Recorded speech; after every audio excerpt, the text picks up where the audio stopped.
What's good, everyone? It's your mans, it's your boy, it's your guy LDAWB coming at you, and I hope that you, most importantly, are having a great happy holidays so far. Hope everyone is spending time with their families. Hope to those who are taking a break from their job, because I know some of y'all who are not taking a break, to take a break so you guys can re-energize and recoup. Also, shouts out to those who have no family to be with during this holiday season. I can't imagine how hard that is, but I pray for you guys. I pray for good things, bigger and better things to happen for you for 2020. I believe it and I foresee it. I can go on shouts outs all day as your boy, Pastor Reverend LDAWB, because it's me, right? But in this video, I would like to reflect on my top 5. That's right, top 5 video games that have affected me during this decade. Previously, it was 10. But narrowing it down to 5 was probably more harder than I thought. But this was originally auctioned by my friend to do, otherwise I wouldn't have done this. But he had asked me to make a top 10 list of my favorite video games of the decade, and so I did at that very same day. Funny thing is that I kept coming back to it every other day because I would forget other games that were very important and significant to me. So within a week, I was able to complete it. Now, early lists have been done already, and they have been done either by written or in video form, and though that's very good and very great, I really wanted to wait until this time to release mine because I wanted to be concrete. Now, before I go on, this is my list of the top 5 games. You may not agree with some of these entries, and if you don't, I'm sorry and I apologize. You are subject to your own opinions, but this is my list. I encourage you guys to actually come up with your own list. Make a list, write it down, make a video, share the video, write in the comments below, whatever you feel like doing, because I feel like these past 10 years have been very significant as far as the development of gaming in general, not as a medium, but as a form of art, a form of entertainment, where we have been graphically, visual storytelling, what we consume as far as quality of life, high production, all those things need to be addressed, and the games that come with it, obviously. So if you have a list of your own, I encourage you guys to just share so we can remember these past 10 years. Another game that unfortunately could not make this list, and I know this is a bummer, is Kingdom Hearts 3 that came out earlier this year. For me, it came out a little late as far as the top 5. The top 5 resonate more than this game, but if I had to make a top 10, it would definitely be on this list. For sure, without question. So that's that. And I love Kingdom Hearts 3, guys. Don't get me wrong. I'm a huge Kingdom Hearts guy. And so you know how much I adore and I just admire and love this series. Another game, unfortunately, that cannot make it on this list is Kingdom Hearts Dream Drop Distance for the 3DS. I never played this game at launch. I actually played it really late before I'd never played it. And I played it right before Kingdom Hearts 3 dropped. So that's another one. I know that sucks. But if I had to make a top 10 game series of all time, best believe Kingdom Hearts is on that list without a shadow of a doubt. Y'all know what it is. So, all right, enough chitter chatter. Let's get it on with number 5.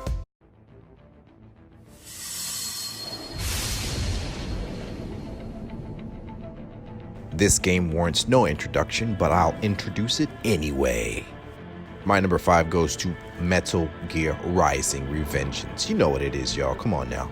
This hybrid action game is a spin-off from the Metal Gear series, and best believe I was looking forward to the game even before Platinum Games stepped in to fully produce it.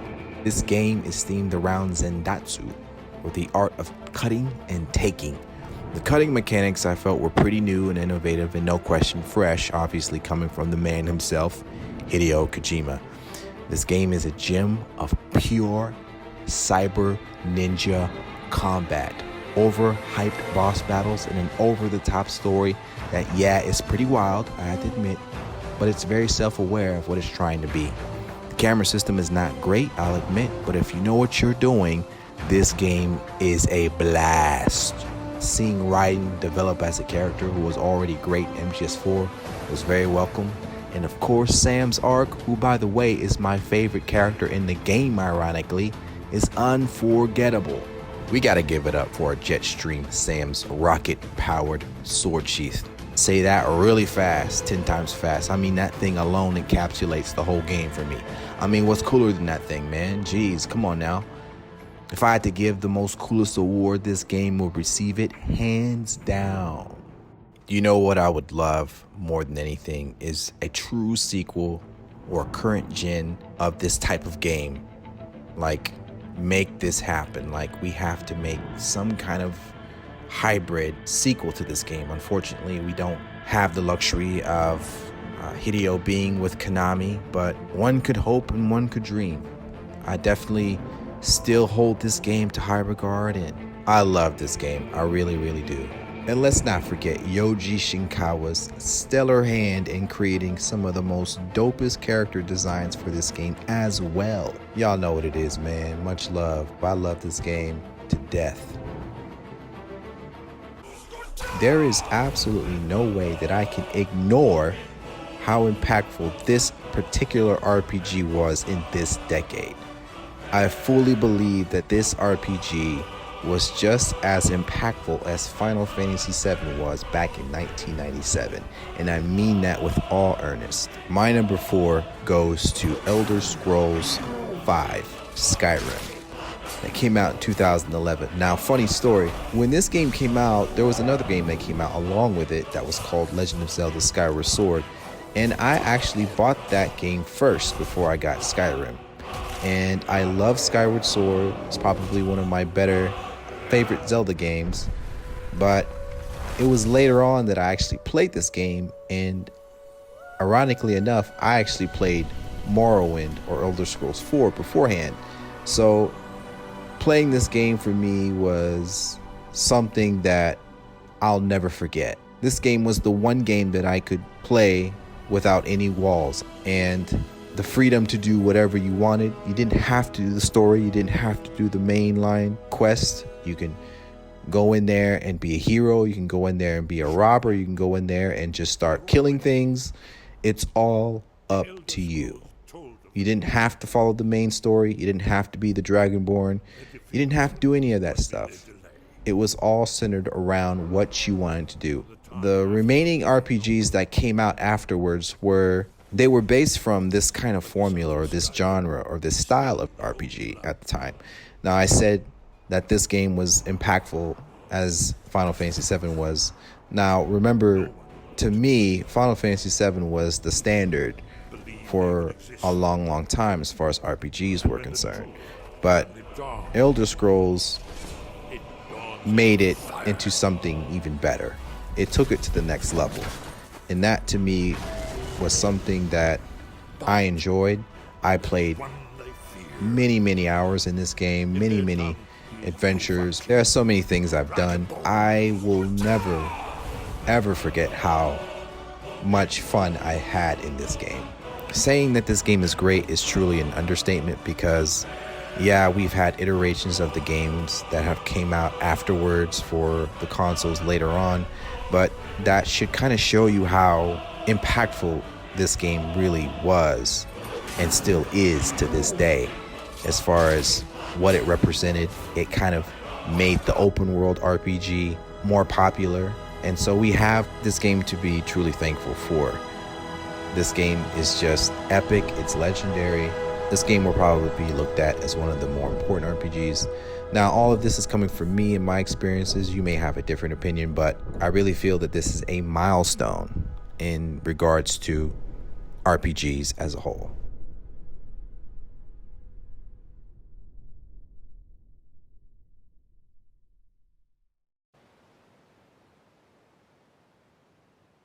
At number 3, we have the illustrious Legend of Zelda: Breath of the Wild for the Nintendo Switch and Wii U.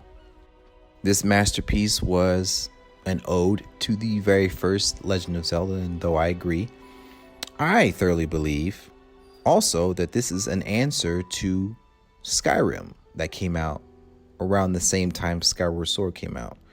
And I really wholeheartedly believe that this was their answer to what Skyward Sword was supposed to be in regards to Skyrim. as far as an open world was concerned. Now, going all the way back to what I said with Skyward Sword and mentioning the impact, I really want to say that Nintendo was probably taking notes on what Skyrim was doing as far as gameplay, as far as player customization, player freedom, the no walls. And did they answer the call? They did, and they made it in strides. They kicked it out of the park. This game to me is more better than Skyrim was. As Skyrim was the standard, this game elevated it to another level. I find that many people do not like the story, and I would have to disagree, because the world is based upon a devastated, ruined kingdom of what Hyrule once was.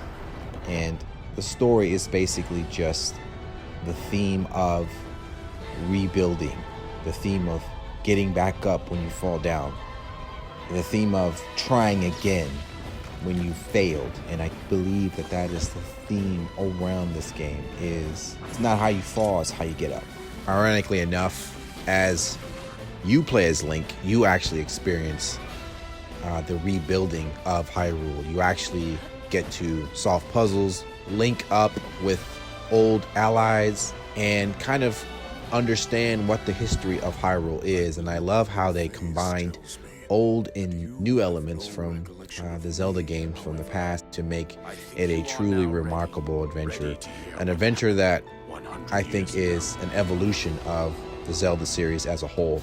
Needless to say, this game is fun. You can go straight to Ganondorf and just use sticks and stones, whatever breaks your bones, or you can just go out and just explore, fish, cook, ride horses, do all the temples, or you don't have to do all the temples. Like I said with Skyrim, it's just complete freedom of player control.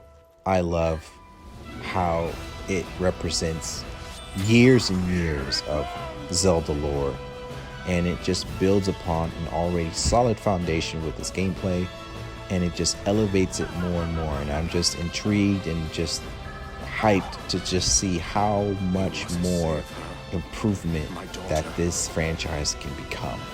And they always knock it out of the park. Always, always, always. And of course, I am hyped for Breath of the Wild 2. So, yeah.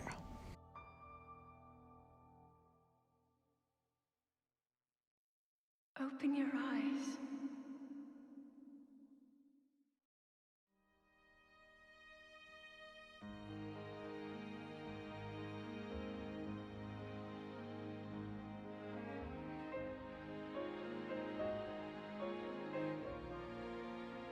Now I know what you're thinking.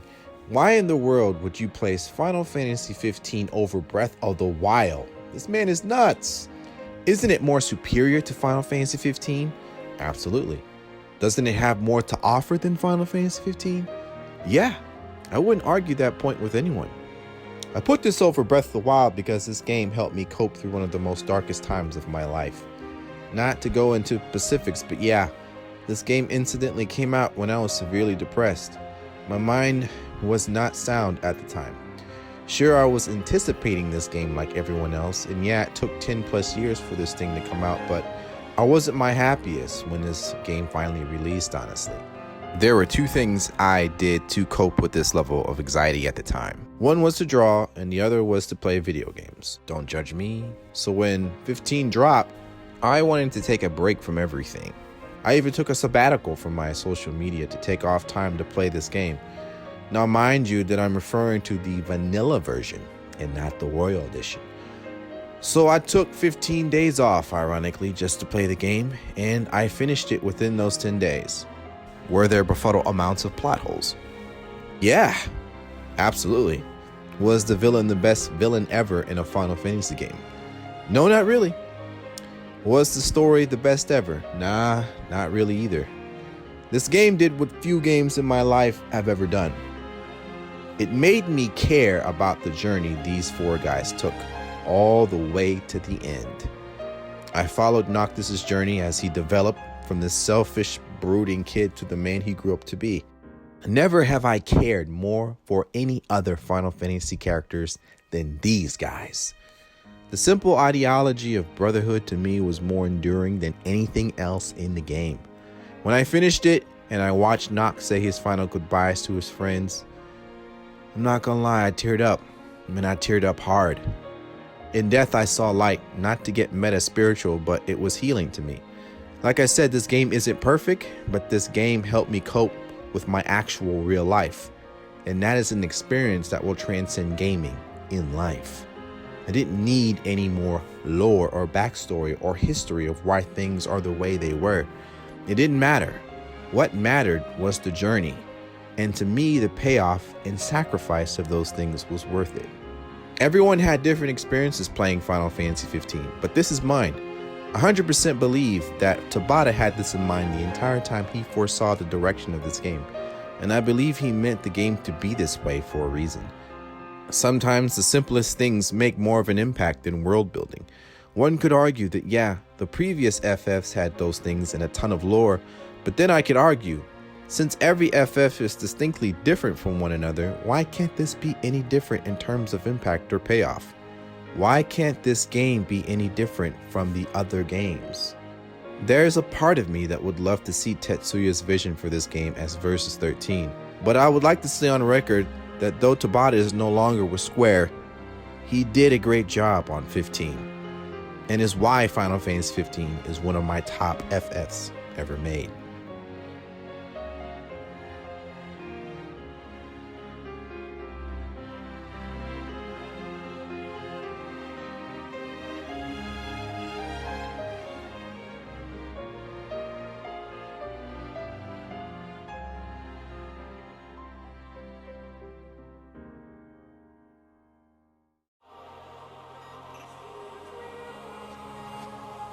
At number 1, we have Monster Hunter World. Is anyone surprised that I put Monster Hunter World at number 1? Of course not.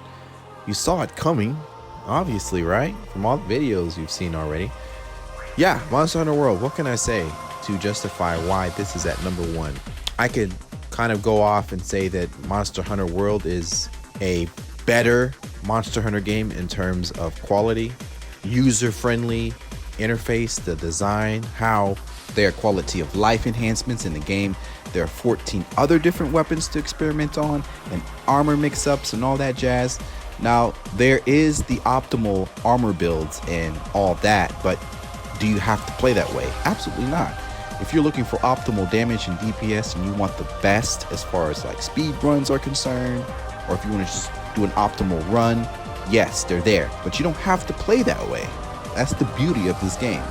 It's all up to you. There's room for variations of those optimal builds. So that already kind of supersedes the older Monster Hunter games. And I love the Monster Hunter games. Side story, my very first Monster Hunter game was Monster Hunter 4U, actually. And I was very late into the series. I actually was wanting to play the very first Monster Hunter for PS2 years ago, but due to circumstances in my life at the time, I wasn't able to do it. But obviously, once I heard that it was super popular in Japan and it was getting a following, plus the urgency from my little sister to play the series finally, I felt like 4U was that game for me to step in. Fast forward all the way to the release of Monster Hunter World, I just couldn't wait. There was just so much promise. They could have dropped the ball on many things. When Base World came out, sure, there were things that were lacking, but what they did right, they hit it right on the mark. As far as presentation again, as far as the ability to have new people play the game. Obviously, it sold more than 10 million copies.